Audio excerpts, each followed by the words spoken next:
Okay, let's talk about grease zerks for the GF1800. They're pretty minimal.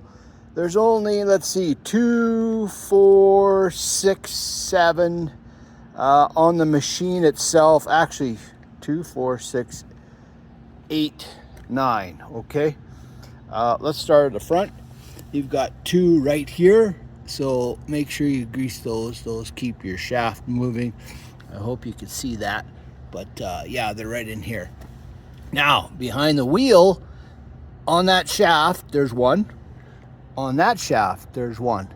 I'll tell you what, you guys, grease these things up, because I've never had a problem in 15 years with this machine, with bearings, anything that's got to be greasable, I've never had a problem with, okay? All right, you got a grease zerk on this axle here. You come around, you've got a grease zerk on this axle here, all right?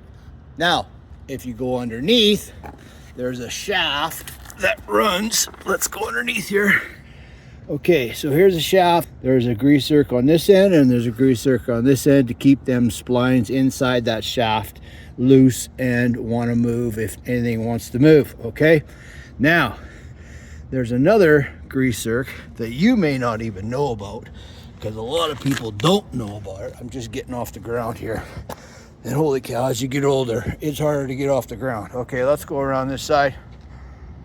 All right, now you're gonna pull this off. Okay, now this shaft has got a grease zerk on it also, right in the back.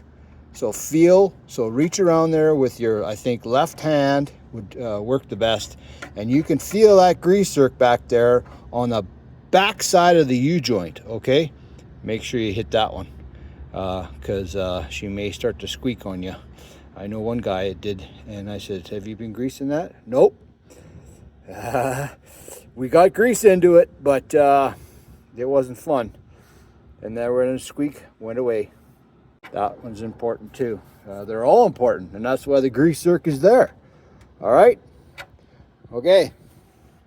Get her done.